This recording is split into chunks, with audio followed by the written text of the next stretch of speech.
It's very interesting. Andrew stepped up here and said he's an academic, so therefore he'll be using some PowerPoint slides. I have none. I'm clearly not, that's not mine, I'm clearly not an academic. So I'm going to try and tell you my story. When I was first asked, they said, come and talk about evidence-based marketing, what you've done around evidence-based work. I thought that's really interesting because that's the very reason I'm actually here today, is because my career hopped around because of the evidence we were trying to collect along the way. It didn't seem to make any sense, and it was affecting my salary. So what I'm going to do is I'm going to talk a little bit about that. I'm going to talk a little bit about what I do with Prime Decision and how I ended up working at Prime Decision, a partner at Prime Decision.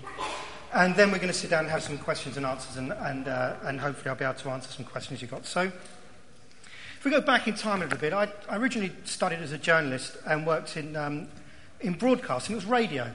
And I took a phone call one day, and it was from Boswell radio station. It said, we're having a lot of problems with our radio station in London. We want you to come here, and we want you to try and fix it and make it right. And what a wonderful challenge. So I went there, and I made some radical changes to the station that I thoroughly believed were going to increase the audience. And in radio, you'd get the figures would come out every quarter. So I had to wait my 3 months, and then the figures came out, and nothing much had happened. There was a tiny increase, but nothing really. And so we said we'd wait to the next quarter and see if the huge changes I'd made in this radio station had made any difference. We got to the next quarter, and there was a tiny change again. And I really did begin to feel that I was going to have to move out of my trendy Camden apartment and go somewhere different. But something was kind of bugging me. I was quite a hands-on person, so I was picking up the telephones all the time, calls that were coming into the studio, so I had these banks of telephones, and I'd answer it all the time. And I would ask people, well, do you like the show? Do you like what we're doing? Yes, we love it. And there was one moment when a guy said to me, I was in a conversation with him, and I said, what about your school friends? Because it was aimed at 15 to 24-year-olds. I said, what about your school friends? A young chap. So what about your school friends? Do they listen? And there was a pause. And he said, everybody listens. Now, that didn't make any sense to me. There's this kid, down with the kids, and he's saying to me, everyone listens. He didn't need to lie. And yet the figures are showing that nobody's really listening. So I went to the radio authority and I said, something's not quite adding up for me here. I'm hearing on the streets everyone's listening to this new radio programme I've developed. By the way, this is a 15 to 24-year-old radio station that plays dance music. We're in the top 3 most influential radio programmes as voted by Guardian readers. How on earth is that happening? Yeah? I'm being beaten by the Today programme. I can't even pronounce the name of the host at the time. And I couldn't quite understand this. I said, so how come I haven't got any listeners? What's going on here? So we started to dig around in how they measure the audience. Now, there was 2 things at play. First of all, the audience were young dance music fans. They were an urban audience. The measurement did not enter any property over 2 stories. They weren't being measured. So a bulk of my audience was simply not getting a knock on the door. And secondly, the measurement technique was used, what I call a diary. And this diary was given to the head of the household, and the head of the household would have a bag of stickers for the radio station they were listening to. And I would take it out and stick it in the diary. I listened to Capital. Yeah? They never asked their children what they listened to. And there's another piece at play here, is that the audience, the kind of programming we were making at the time was quite radical. And so these kids weren't telling their parents they were listening to this radical radio station. So it simply wasn't getting reported up the chain. Now, my salary was completely dependent on this, and I couldn't change very much at the time. We did change it gently over time. But you could see that we actually were building an audience, but there was no measurement to capture that new audience we were building. So I hopped from there and went to work in television, where there was a lot more money on offer than there was in radio, so I could stay in my apartment. But television was pretty much the same. It was a diary system, people sitting around at home ticking what they were listening to, or eventually it was on some kind of tuner box. Now, I worked for one of those music stations that kind of went off at night and came on again during the day. And we had some very interesting figures one quarter, where you've got it, all through the night, where these amazing figures going off the chart. We had so many viewers at night. And we couldn't quite understand it. And the CEO, this is absolutely true, the CEO went to find out what on earth was going on. And he came back to me and told me that one person with a monitor had broken their leg and was simply not turning over the channel and just leaving it running the whole time, whether it was on or not. And that gave us a measurement to say that we were doing incredibly well, which of course was absolute rubbish. We were doing terrible. We had no way of anyone viewing a blank channel at night. So I moved from television to advertising, because that seemed like it was going to be a lot more fun and also a lot more money, and no one measured it. You simply measured advertising by the size of the ego of the person in the room. And that was it. When it came to pitching your new idea, it was whoever had the most ego on the stage at the time. And they would buy that idea. And of course, truly it was measured by, could you recall? Did you recall the ad? People would phone up, did you recall that ad? Yes, I remember calling the Carlsberg ad. Oh, it must be good then. Did they go and buy the product? What? Anyway, most people who worked on the campaign couldn't tell you what the recall figures were. It was all irrelevant. So then I went on to grow up a little bit and decided the place I needed to work was marketing. Marketing is grown-up advertising. Everything surely is measured. And so I entered the world of marketing, a fresh face with this wonderful portfolio behind me, and went, right, I'm ready to work on my first campaign. How will we measure success today? Does anyone here work in the marketing department or work in marketing at all currently? There's some people here. So this may be something you're used to hearing. That we're going to measure success by if we got it out the door on time. That was it. We get it out the door on time.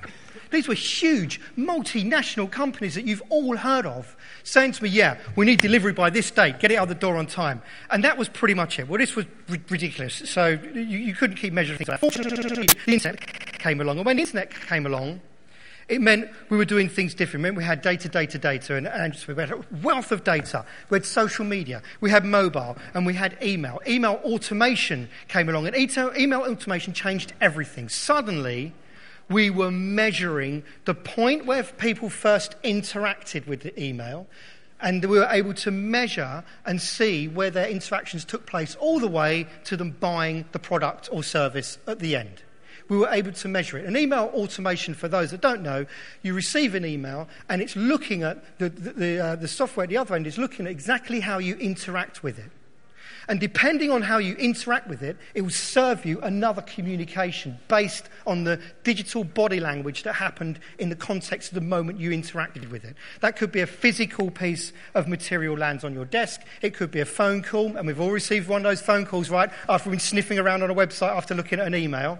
Or it could be another email that's more tailored and targeted to the kind of communication that would suit you best. Now, there was an unwanted side effect of this, and that unwanted side effect was that as we began to focus on the successes, we began to ignore everything else. And so marketeers became obsessed with what they could do around this email automated marketing, and they purely focused on that, and that's why you get so much spam, because it does actually show some results, and they started to ignore everything else that was going on around it. Now, this was time for me to make my next change. And all the time I'd been looking around, and one of the things we did in marketing was keep talking about changing people's attitudes. And I was very much about changing people's behaviours. I didn't want to have people to have a good attitude towards a product. I wanted them to buy it and use it. So entered the world of behavioural economics, surrounding myself with some incredibly bright people that were able to bring to life, finally, a framework that we could work within to help change behaviour, rather than change attitudes, about how we could change behaviour. We began to notice, or it had already been taking place, I began to understand that it was the small changes that could actually make a big difference. For example, there was an infomercial that was on television by a group of people that put together infomercials that wasn't doing well as it could.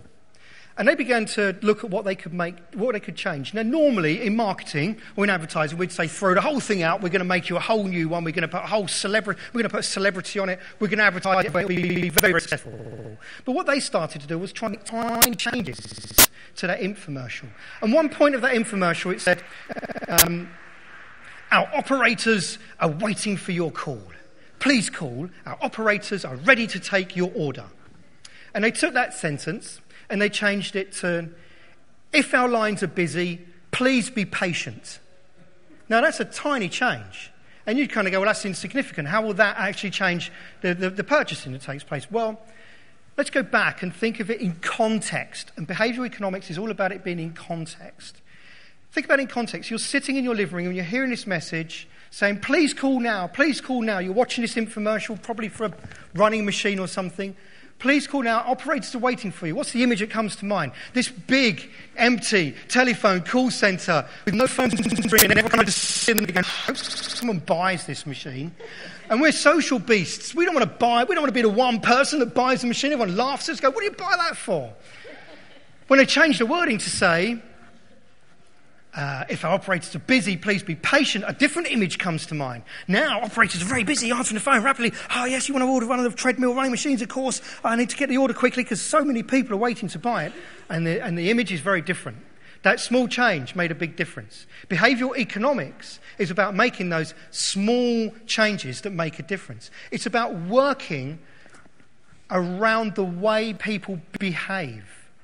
We like to think that we're rational human beings making rational decisions.